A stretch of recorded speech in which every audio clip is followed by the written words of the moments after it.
Thank you, everybody, for joining today's webinar, The Impact and Unmet Needs of Epilepsy and the Value of Epilepsy Monitoring Units. My name is Michelle Meza, and I'm the Executive Director of the Clinical Neurological Society of America, and I will be hosting today's webinar. I'd like to start by sharing our agenda on screen. After my brief welcome and introductions, I will do an overview of CNSA's clinical proceedings, and then I will turn it over to our speakers today to review the white paper highlights on this particular topic. As you see, we have saved time at the end of the session for questions and discussion, so feel free to use your Q&A button at the bottom of your screen to submit a question at any time during today's program, and then we'll get to those questions at the end. Very pleased to be joined today by all expert panelists who contributed to this clinical proceedings white paper. Dr. Daniel Friedman from NYU Langone Comprehensive Epilepsy Center in New York, who served as chair for these clinical proceedings. We're also joined by Dr. Gregory Berge from the Johns Hopkins School of Medicine in Baltimore, Maryland, and also by physician assistant Tanya Kehoe from Vanderbilt University Medical Center in Nashville, Tennessee. Additionally, we're joined by Dr. Mohamed Kubaisi from the Epilepsy Center at George Washington University in Washington, D.C., and also by Dr. John Stern from the Geffen School of Medicine at UCLA in Los Angeles, California. So just a little bit about CNSA. CNSA was founded in 1974, and it welcomes neurologists, advanced practice providers, and other allied health professionals as part of its membership. CNSA's mission is quite simple, and that is to improve clinical practice and patient care through education and thought leadership, which is exactly what we will be doing today as we review the highlights of this clinical proceedings white paper. So what is a clinical proceeding? Well, a clinical proceedings is a series of informational resources that are intended to raise awareness and address unmet needs in neurology that exist. A clinical proceedings is a white paper that is authored by a series of experts, all of whom we have with us on this webinar today. And then the outputs of the clinical proceedings include a white paper webinar like we're hosting today, a lot of digital advertising and social media graphics, and general distribution of expert knowledge. This clinical proceedings is also available for download on the CNSA website, and we do recognize the financial support was provided for this particular clinical proceeding from SK Life Science. And at this time, I want to recognize once again the expert panel who worked on this paper introduced earlier. This paper wouldn't exist if not for their time, expertise, and clinical insights, and we are fortunate to have all of them as presenters today. And with that, I will go ahead and turn it over to Dr. Friedman and our panel to present today's slides. Great. Thank you. Thank you, Michelle. And next slide.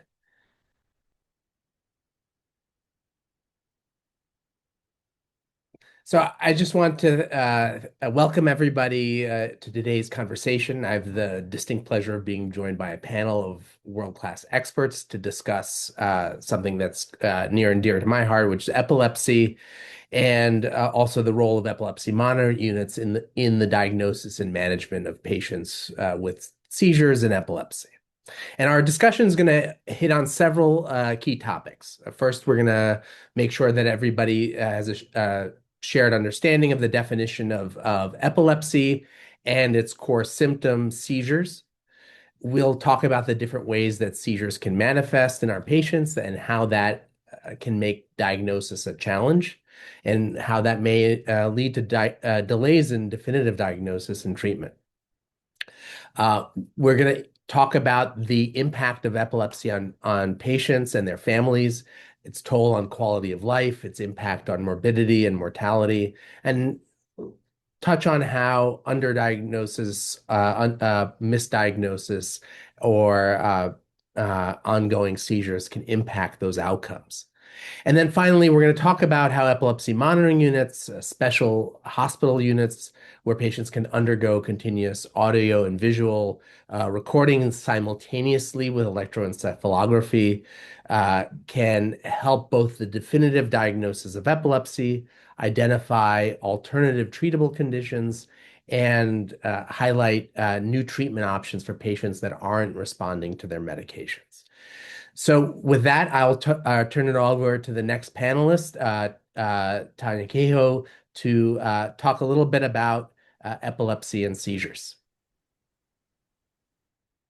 Next slide, please. Okay, so like we talked about, epilepsy is a neurological disorder that you continue to have seizures. That the key thing is that they're unprovoked. So unprovoked seizures, and they're caused by abnormal electrical activity. And depending on how the electrical activity presents, how it spreads, it will present in different type of symptoms. So we can see a lot of variation, but the most common thing that people know of when they hear seizures is a convulsive seizure. So people are pretty common with that. The other types people aren't as common with. So people can have loss of consciousness, staring spells where they're not responding to people. They can have deja vu. They can have repetitive movements and jerky movements, depending on where the seizure is in the body, in the side of the brain. And then some can affect tone, loss of tone. So we'll go over those in a little bit more detail on the next slide. But not all not yet. But not all seizures mean that you have epilepsy. So there's a large portion of the population that will have one seizure. So we don't always start medication after a first lifetime seizure, as long as the MRI and the EEG are normal. Once people have two seizures, and the two seizures have to be more than 24 hours apart, otherwise they're considered just one seizure if it's within 24 hours. So it's two seizures that are not provoked. So there's a lot of different things that can provoke seizures. Some are alcohol withdrawal. Also, alcohol use can lower seizure threshold, but alcohol withdrawal can cause seizures, electrolyte abnormality, so a lot of different things can cause provoked seizures. So epilepsy is diagnosed as two unprovoked seizures more than 24 hours apart.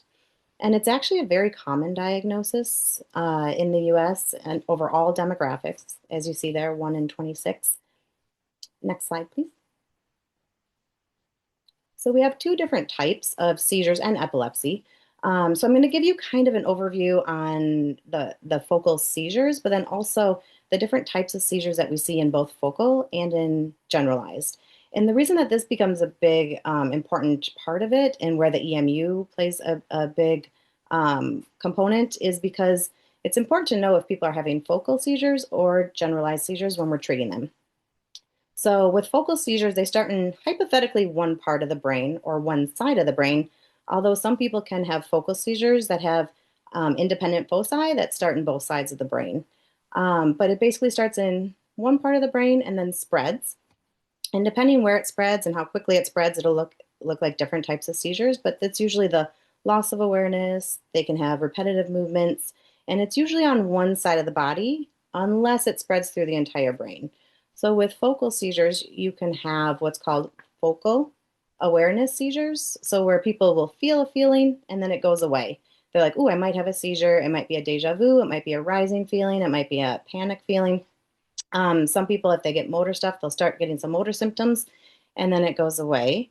And then if it spreads further in the brain, then it goes to focal impaired awareness seizures, which those are where they lose awareness. They don't remember part of it. They can just stare off. They can start picking.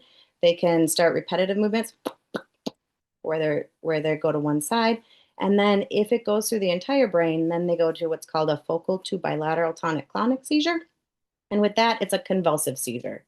So that kind of leads us into generalized, because once a focal seizure spreads to the entire brain, it looks exactly like a generalized seizure, or like the older terminology grand mals that people are usually pretty used to.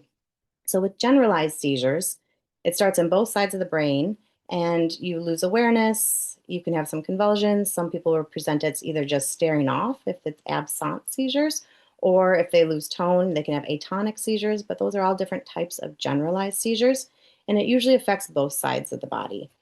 Um, the big thing is if someone comes in, which is very common, they come in and they have their first convulsive seizure because that gets everyone's attention. And we have to really try to discern whether it is focal seizures or generalized seizures because focal seizures can go into convulsive seizures. That comes into play with what medication we choose because some seizure medication is only used for focal and should not be used for generalized seizures. So, so I think that's an important point is that that sometimes it is difficult to tell just by history and observing seizures whether they're focal in onset or they start in both sides of the brain. Uh, Besides picking medications, uh, what other important information could we get from understanding what kind of seizure a patient is having?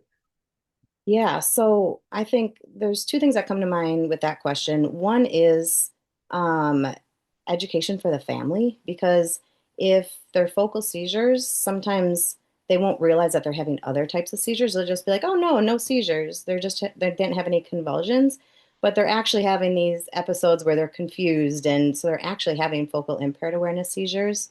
The other thing that I see is people who get missed, where they had one seizure and then they come to me and I was going to wean them off their meds because they've only had one seizure. They don't need to be on meds. Everything else came back normal. But then they start talking about these, they have panic attacks, but these random other ones that don't go with the environment. And come to find out they've actually been having seizures for like 10 years before their actual convulsive seizures. So I feel like making sure that, for family education for that is important and to get an accurate, awareness of how many seizures they're actually having. For maybe for you and the other panelists, what are some particular clues that somebody may be having subtle seizures that they or their families are not aware of in terms of the types of signs and symptoms that are often overlooked by either the patient themselves or other doctors. Yeah, so I'll put a couple out and then everyone else can jump in too. So I think a lot of times I see like if people are having just random jerks that they don't lose awareness with, or staring off spells, or if they've had a lot of accidents, sometimes that can be a symptom that they're actually losing awareness and they aren't aware of it. So those are a couple that I've seen. I had an experience recently with a patient that speaks to your question, Dan, where this gentleman had a seizure, came into the hospital. It was a convulsive seizure and was started on treatment and developed what he thought were adverse effects of the medication because he read about how some of the medications can cause psychological adverse effects. And the episodes he was having as what he thought was an adverse effect were episodes of panic, concern, a sense of doom, each lasting about 30 seconds or 60 seconds every day or so.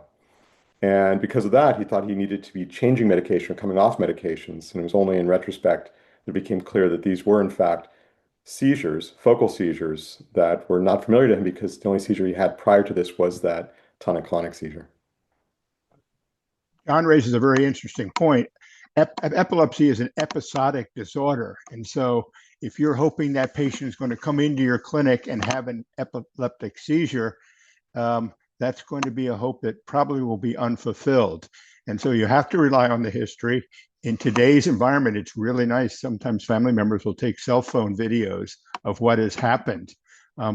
John also touches upon the fact that the duration of the event, if somebody's been confused for an hour or two, certainly it could be non-convulsive status, but it's unlikely to be a focal seizure. Seizures last 30 seconds, 60 seconds. There may be a recovery period, but they're relatively brief.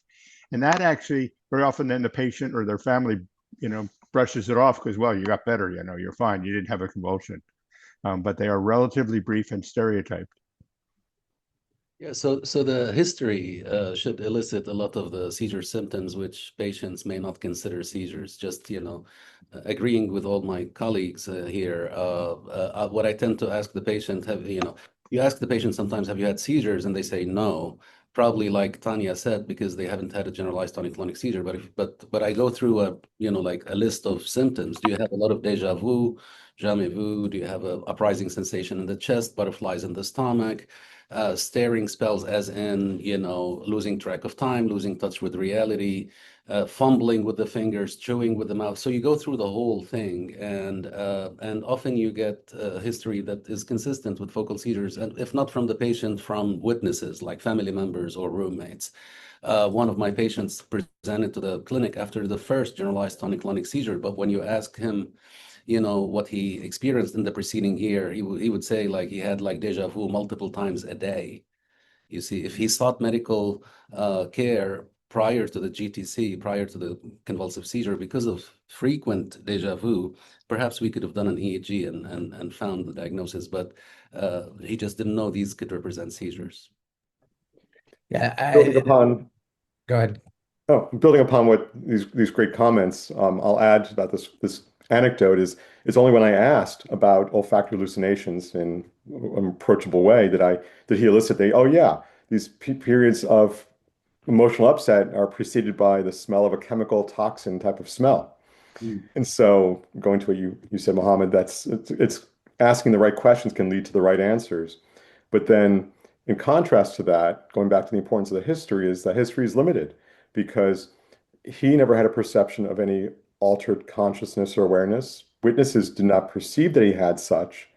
And I interpret that as being an unknown because sometimes you don't know if there's an impairment until you actually see it yourself with recordings. And in other words, there's a limit to what you can gather in history because the patient and the witnesses may not be fully informed. Of course. Yeah, I agree. Yeah, and I think, I often will teach medical students and residents that you ask the list of common symptoms, and then close off with, say, anything else that's short, same, stereotyped, and comes out of the blue or sudden. So short, sudden, stereotyped. Those are things that should raise your suspicion. Not, again, not definitive, but certainly raise the suspicion. Let's move on to the next slide, Dr. Kubasi. So yeah, here we'll talk about the impact of epilepsy on the patient. We'll put ourselves for a second in the patient's shoes. When we talk about epilepsy, it's important to remember that seizures are only part of the story. Epilepsy is associated with a global reduction in overall health, even when seizures are infrequent. So even if seizures are infrequent, patients have a lot of limitation on their activities, including, the inability to drive, for example. And patients with epilepsy do experience higher rates of injury from falls, burns, motor vehicle accidents, occupational hazards. Epilepsy also is tightly linked to medical and psychiatric comorbidities, depression, anxiety, cognitive impairment, sleep disorders, even systemic medical illnesses are far more common than in the general population.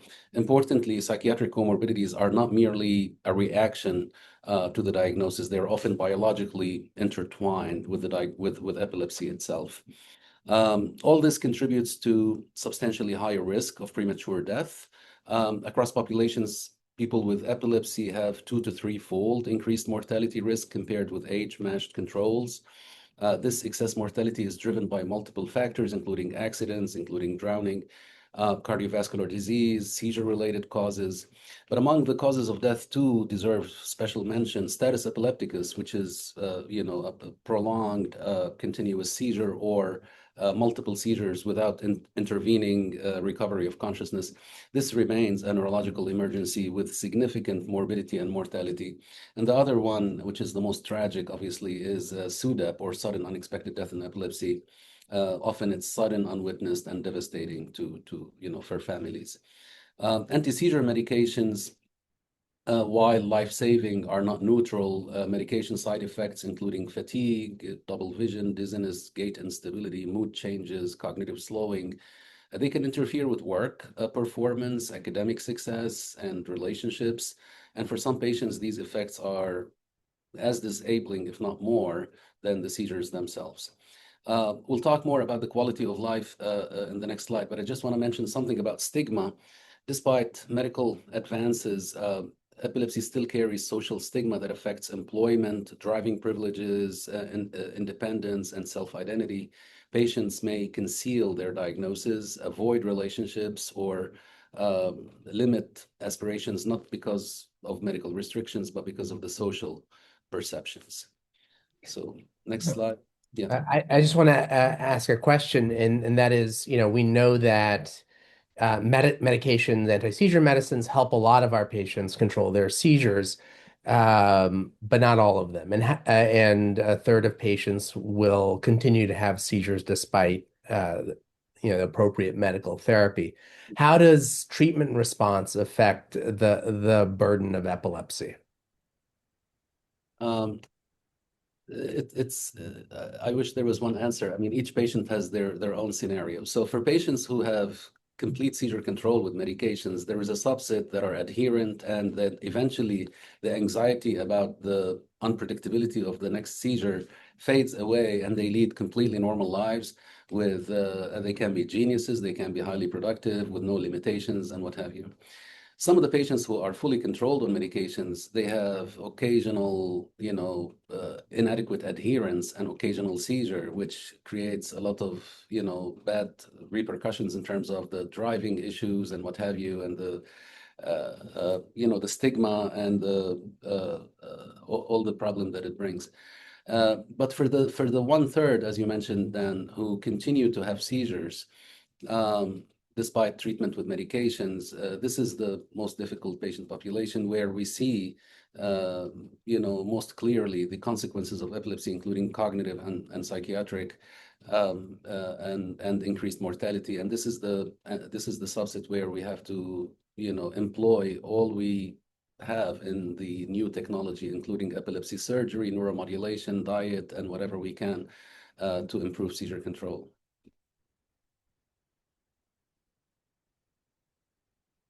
Okay, go ahead. Okay. So this is just to mention the impact of epilepsy on the family and caregivers. Obviously, as I mentioned before, beyond health and survival, epilepsy exerts a profound and often underappreciated impact on the quality of life. Many patients tell us that what limits them most is not the seizure itself, but it's the daily physical and mental burden of living with the stressful unpredictability of seizures. Psychologically, chronic uncertainty fuels anxiety, loss of confidence, social withdrawal. In addition, patients feel, obviously, as I mentioned in the previous slide, fear, isolation, guilt, and embarrassment. The costs of epilepsy are enormous. I think in a report a decade ago or something, it was equivalent to the cost or the burden of breast cancer. A lot of hospitalizations, repeated visits to the emergency department, surgical workups, sometimes epilepsy monitoring unit stays, the medications, obviously, and a lot of indirect costs relating to missed work, unemployment, and travel. You mentioned earlier in the discussion that there can be delays in diagnosis, and because of the types of seizures patients are having. Any sort of comments on what the potential impacts are of delayed diagnosis of epilepsy from you or any other panelist? I mean, one can imagine that if somebody is having seizures and they haven't been diagnosed, that they will experience more seizures with more impact on the brain health. Even if the seizures are subtle, sometimes their increased frequency can affect memory processing and other cognitive processes, and can cause injury, as in burns while cooking or even while showering sometimes, even if the water is not too hot, but when it falls on the same spot of the skin for a long time, it creates second and third degree burns. So all of these are potential consequences of ongoing seizures that are undiagnosed. I think the diversity of the patient population ends up bringing in a range of possibilities. And I agree with Mohammed, Dr. Kubaisi's comments, but it's curious to think about the adage, which is often used in neurology training, that it can be better to underdiagnose epilepsy initially than overdiagnose it, in that beginning treatment in somebody who doesn't actually have epilepsy can do harm as well. And you end up introducing the restrictions and the stigma for a misdiagnosis. And so having accuracy about the diagnosis is important. Not that we should ever underdiagnose anything, but we have to be careful not to overdiagnose as well. And the other part of this, which just referring to a paper that was more recent in Australia, looked at a closed population of individuals who were diagnosed with epilepsy and were prescribed medication, looking at those who did not follow through and begin treatment. And at least over the period of observation, those who did not begin treatment didn't have any difference in outcome than those who began. But I think the limitation there is the diversity of patients and the fact that it really depends on the seizure frequency, that the major risks and reduction risk from the seizures. And we just have to navigate that intricacy carefully. I would comment that our ability to diagnose is limited to the history and things like that. And very often we make an accurate diagnosis. But if people are not responding to treatment, you should realize that you might have made a mistake. And if we look at epilepsy monitoring units, probably somewhere, and it doesn't matter which one you choose, somewhere between 25 and 30% of patients admitted to epilepsy monitoring units, many of them thought to have epilepsy, end up having non-epileptic events. And so I would have a very low threshold if somebody is not responding to whatever treatment you decide, to saying, okay, I need to take a step back. I need to capture these events. I need to get more information, and I need to make a more accurate diagnosis. So with that, I think it's a great transition to your slides, Dr. Berge. Yeah. So again, Tanya sort of mentioned when the average unsophisticated, medically unsophisticated individual thinks of a seizure as a grand mal or generalized tonic-clonic seizure. And those are readily recognized. But the majority of seizure are non-convulsive. And as we talked in our various comments prior to this, they are frequently missed. And the patient themselves has altered awareness, and they may not have any awareness during some of these. I had patients come to me and say, yeah, I just have these little blips. And these little blips were lasting 30 seconds or 45 seconds. And I wouldn't want to be carpooling with them, when they had one of these blips. And so that the appreciation of the fact that non-convulsive events make up a large part of that pie of epilepsy is probably the most important thing to take home. Type of seizure and related treatment. I talked about this in psychogenic non-epileptic seizures, which we now call functional neurologic disorders - seizures, are things that they absolutely require video EEG monitoring, typically in an epilepsy monitoring unit when the patient's off medication. But they can very often confound the diagnosis. Again, they tend to be more heterogeneous. They tend to be longer in duration. There are things that allow you to suspect this, but you should not make that diagnosis just suspecting it. Those patients absolutely need to have video monitoring to look at that. And you can, of course, have a mixed disorder, People have mentioned the lack of education, and again, these small little non-convulsive events are very often, I don't want to say ignored by the family, but discounted as being significant. Very common that a teenager, when they're having the onset of juvenile myoclonic epilepsy, has their early morning jerks, their toothbrush flips out of their hand, but after half an hour, they're fine and nothing happens during the day, and they don't report that, and they come to see you when they have their first grand mal seizure, So that's nothing volitional. It's just they're not attaching significance to that event, And then, of course, where you're located is important as well. And I haven't talked about the fact that the age group is very important. Babies do all sorts of funky little things, and they can be really challenging. And then at the other end of the spectrum, which is a very common new onset epilepsy in the elderly, or the people over 65 or 70, is the most common age group. Well, if you throw in a little bit of dementia there and you throw in a little bit of cognitive impairment, that can be really challenging to diagnose as well. Next slide. Go ahead. Yeah. You mentioned non-epileptic seizures as an important differential. What other events have you found misdiagnosed as seizures? Or yeah, a very common one in school age kids is daydreaming. Johnny's looking out the window, and if they think it's a seizure, or they think it's an absence seizure. The good thing is, if you talk about absence seizures, someone who is not on medication virtually always will have an abnormal EEG if they have absence, which is a type of generalized seizure. But again, that type of daydreaming, again, in adults, and particularly in older individuals, if it's a cognitive type of thing or a pause, that will be, very often confused. I would stress again that the duration of the event is extremely important. If somebody is confused for an hour, that's very unlikely to be an epileptic seizure with focal unaltered awareness. But these are the times where you take a step back. If you're not sure, that's when you want to be calling in the additional techniques like monitoring, where you can take somebody off medication safely to make that a more accurate diagnosis. Because making the accurate diagnosis of epilepsy is extremely important.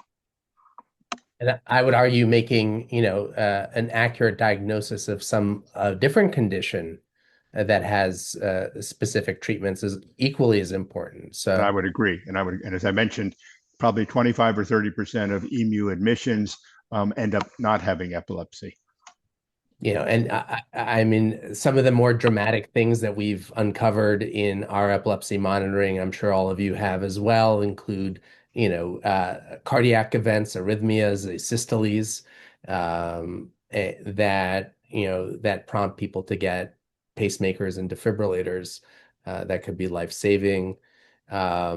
Sleep disorders are another thing that are sometimes confused with seizures, and obviously those have different treatments as well. I don't know, anybody else have anything dramatic that they've things that happen during sleep are very often poorly described. Even the bed partner may just they'll get awakened. They say, well, something happened, but people don't really know. And there are certain seizures that tend to occur during sleep, frontal lobe focal seizures, most notably, that can be extremely challenging. And without monitoring, it's hard to establish a diagnosis.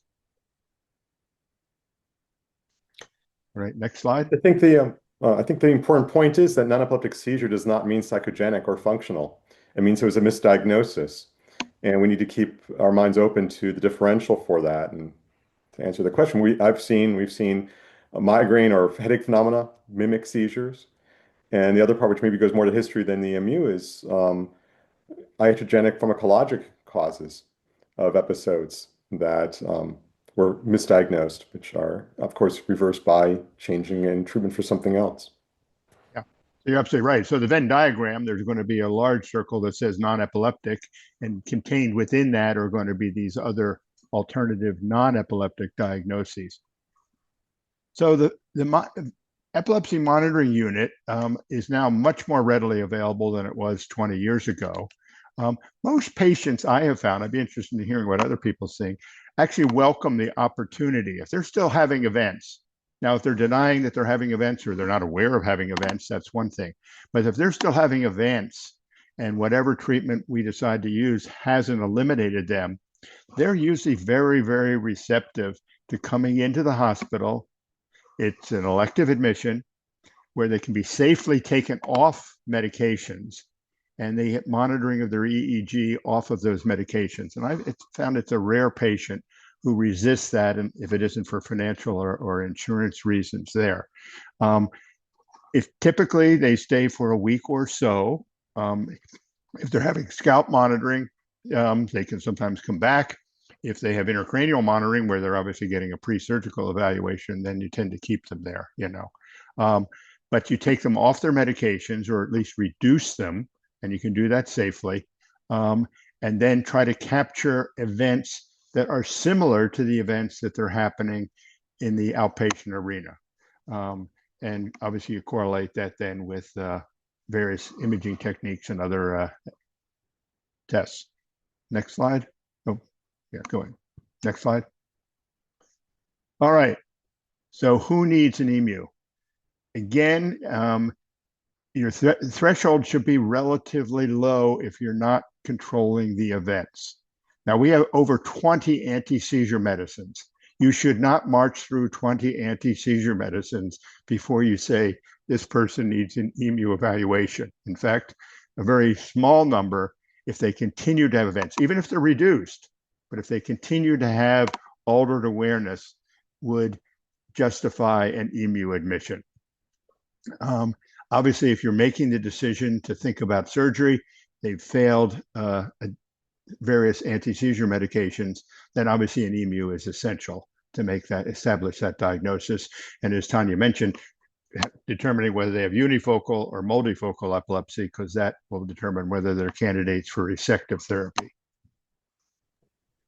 So, as was mentioned before, there is problems with access to care and access to epilepsy monitoring units. Hope that it's getting better, but certainly there are parts of the country where that's difficult to access, and not everybody can afford to, either financially or time-wise, spend a week in the hospital.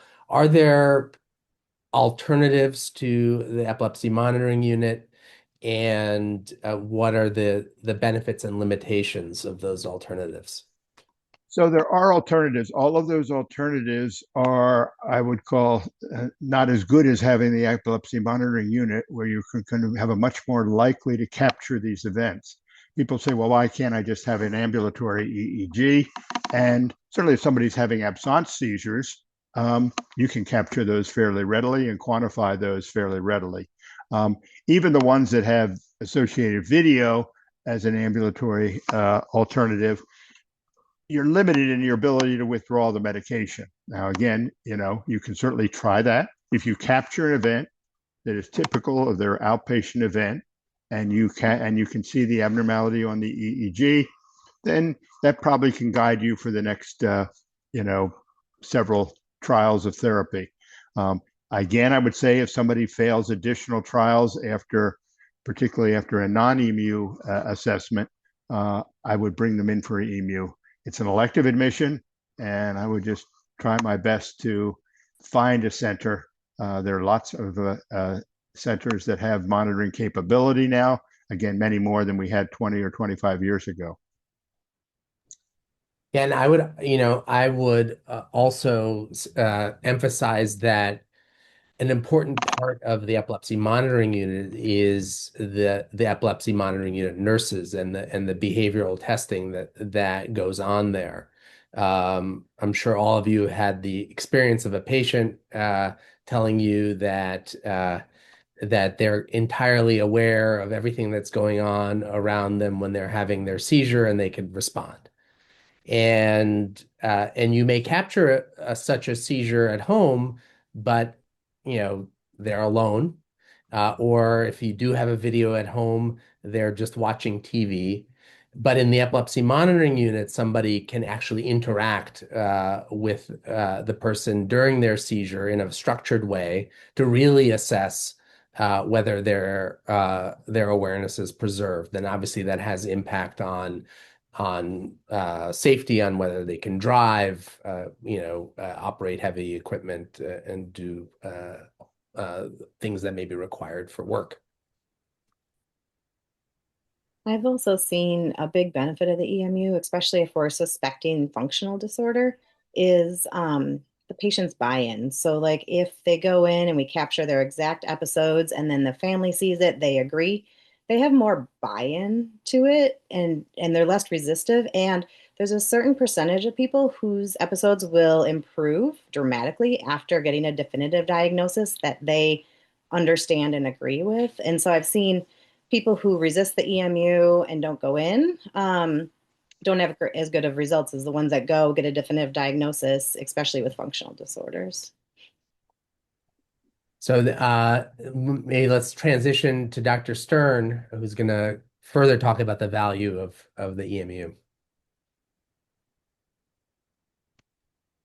So the EMU has changed over the past 20, 25 years, as we just discussed. And the changes is advances in technology, in that the quality of the EEG and especially the quality of the video has improved, but also the data processing. However, I think the biggest changes have been in the service being delivered, and that's the people involved and the training that people have and the protocols that are implemented. So the EMU has an evolution that has done a great job in serving this patient population. I think the EMU might be a misnomer, though, because the point is not that it's an epilepsy monitoring unit, which is what it designates, as much as a seizure recording unit or a video EEG recording unit, because then the question is really, what are you recording? Are they seizures? Are they not seizures? And it's a diagnostic test, so don't want to presume a disorder for the name. However, EMU is the name that has stuck. These four elements that you see before you refer to what is important for the EMU. And the top left, the continuous monitoring supervision, speaks to the safety. And this is where the protocols that are now expected for EMUs have a major role. There is a risk to coming into the hospital for anything, and there's a risk to coming into the hospital with epilepsy to have seizures recorded, and this often relates to a lowering of the anti-seizure medications, which is required for most patients in order to see the seizures within a reasonable period of time. And this tapering of medication is done in a way to facilitate the success of the monitoring for a diagnosis without introducing excessive risk for a seizure being more severe or an injury from a seizure. Mitigating this risk is the supervision and the protocols that are in place. And it's an important part of delivering EMU care to pay attention to each patient's specific circumstances. The EMU as a unit is also a misnomer that it's part of a larger evaluation. And so the top right box of the access to diagnostic and brain imaging is about what an epilepsy center provides. And that EMU is really very much the center of an epilepsy center as being a big part of the diagnostic approach, but it's not everything. The unfortunate reality is we do not have a diagnostic test for epilepsy other than the history. And so we need multiple modalities to reach a diagnosis accurately and specifically. This includes imaging as well as neuropsychological testing, which complement the EMU. And in the end, often, not always, the final diagnosis comes from integrating the EMU results with these other tests. The medication adjustments in the bottom left panel can be provided during the EMU. If seizures are occurring frequently enough, one can see a change in the seizures with medication changes. Sometimes EEG is a biomarker for that risk, sometimes not, or often not. And so during the week or so of evaluation, medication changes can be provided, and that can lead to a better outcome. Unfortunately, often patients expect more of this to be possible than it is. And in the end, big medication changes are more safely provided as an outpatient with gradual changes to observe for benefit or deterioration. And in the end, it's all about the bottom right box, promoting a timely and appropriate diagnosis. Seeing the seizures with video and EEG is how epileptologists learn the most about that patient's seizures. And doing that requires being in the hospital with the current technology, comparing these two tests and identifying what is likely to be the best path forward. And again, just to reiterate, putting all this in the context of the additional diagnostic tests. So next slide, please. EMUs are a big part of an epilepsy center. And epilepsy centers are categorized into levels, with levels 3 and 4 being certified by the National Association of Epilepsy Centers, the NAEC, which is an independent, professionally driven organization that has provided the structure for many decades. The point of the levels is that epilepsy is tremendously diverse. And not every person with epilepsy needs an EMU. Not every person needs a specialist necessarily. We can think about situations where a general neurologist will do exactly what that patient needs. But because epilepsy doesn't always respond to treatment, or seizures don't always respond to treatment and may not be epilepsy, as we talked about, higher levels of care are an important part of the armamentarium we have for treating seizures and epilepsy. Level 3 centers are required to have an epileptologist, are required to have an EMU, are required to have psychosocial services and expertise to provide an evaluation for somebody whose seizures do not respond to treatment. And this is defined as having more than a year of seizures after treatment failure of at least 2 medications. And so this can lead to a more accurate diagnosis, and we always aspire to think that a bit more accurate diagnosis leads to a better treatment. Level 4 centers go beyond level 3 by providing intracranial or more invasive approaches. And this will include intracranial EEG, which is sometimes called stereo EEG or depth electrode EEG, or even grid EEG. These are electrodes that are placed in or on the brain, but within the skull, and can provide recordings that are more informative toward potentially the location of onset for the seizures, and then whether a surgical treatment is likely to be helpful. This evaluation and the level 3 evaluation can also point toward devices that are helpful for treatment. These are devices that provide stimulation, either directly at the site of apparent seizure onset or within regions of connectivity to that region, or also outside the brain with the vagus nerve stimulator. But the use of these devices are more often within level 4 centers because of the need for more expertise and often, for these devices, not always, more accurate diagnosis. Level 4 centers also provide additional diagnostic testing with brain imaging tests like PET and SPECT. But there are specific criteria that lead to the accreditation, and the NAC designation is a way that people can know very quickly what services they can expect from a center. So, you talked a lot about the value of level 3 and level 4 epilepsy centers for something for diagnosis and for especially surgical management of drug-resistant epilepsy. Are there other things that comprehensive epilepsy centers, level 3 or 4, can add to the care of people with epilepsy? Certainly. That both level 3 and 4 are required to have an epileptologist, which is a neurologist with board certification in epilepsy, a subspecialty.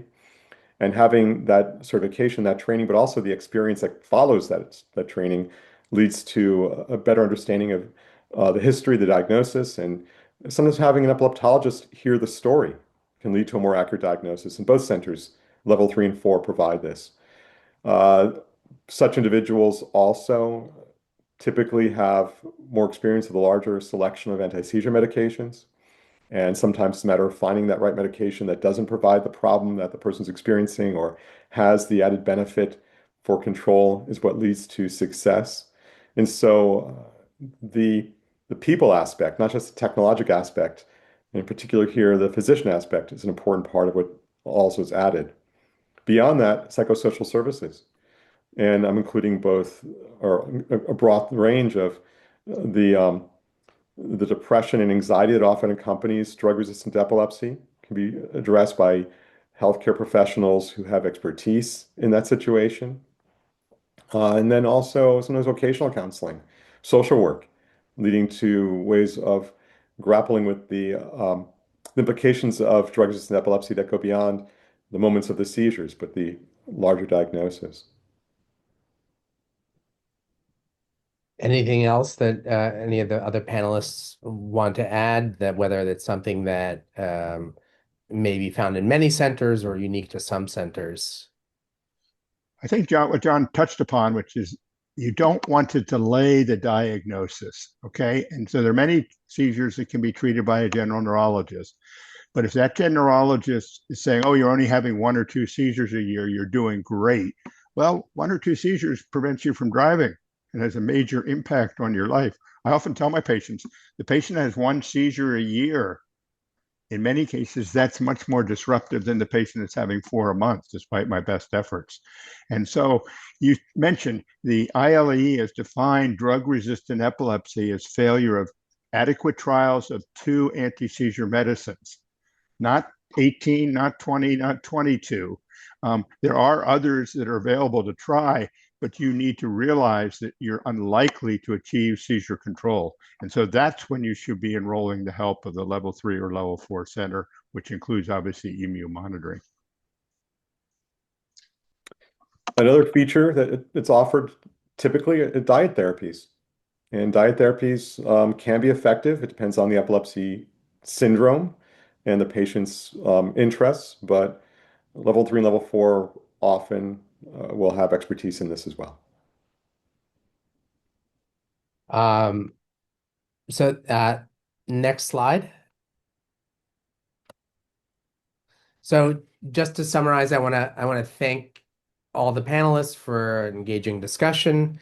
And, we've heard that epilepsy is a common neurologic disorder. It affects 3.4 million people in the United States. But we've also heard that it often goes unrecognized or undertreated. And then also, conversely, there's a problem of misdiagnosis where disorders that mimic epilepsy are treated inappropriately with seizure medications. And we heard that epilepsy has a significant personal and public health impact with poor quality of life, stigma, cognitive and psychiatric comorbidities, and then increased mortality due to sudden unexpected death and other complications. We heard that seizure manifestations can be pretty subtle and confusing or unwitnessed. And often these things can lead to delays in diagnosis, which can also lead to worse outcomes. And we also heard that even though 2/3 of patients will respond to medication and become seizure-free, some of those patients will have adverse side effects that impair their quality of life from their medications. But also, the other third will continue to have seizures and really could benefit from specialized treatment like epilepsy surgery or neuromodulation or diet therapy. And finally, the emphasis of the talk is that the epilepsy monitoring unit are an important diagnostic tool that help in the diagnosis and management of people with seizures and suspected epilepsy, and should be considered whenever the diagnosis is uncertain or whenever you're not getting the treatment response that you expect to medications. And this can help ensure that the patients are getting the right treatment for their epilepsy or their seizure, or if they're found to have another disorder, we make sure that that disorder is getting treated appropriately.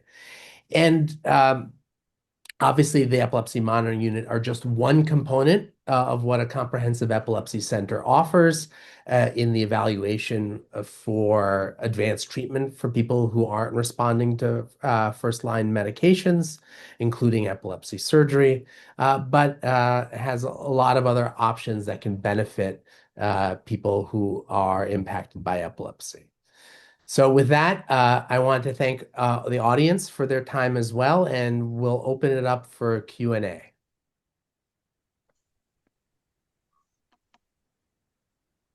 Thank you so much, Dr. Friedman, Dr. Berge, P.A. Quijo, Dr. Kubasi, and Dr. Stern for a very thorough, excellent presentation on epilepsy and the value of epilepsy monitoring units.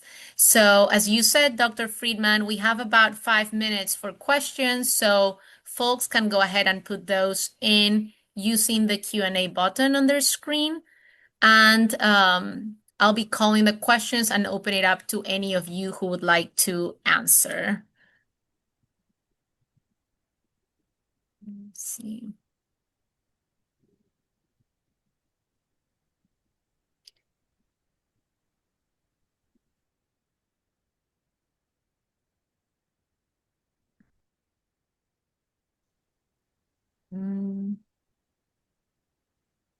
While we're waiting for people to type in questions, maybe I'll ask a couple of questions of the panelists. When you're talking about epilepsy to your non-specialist colleagues, whether it's neurologists, whether it's internists or emergency room doctors, people who come in contact with patients with epilepsy, what do you tell them to make sure that they appropriately recognize subtle seizures or and make sure that patients with epilepsy don't go undiagnosed?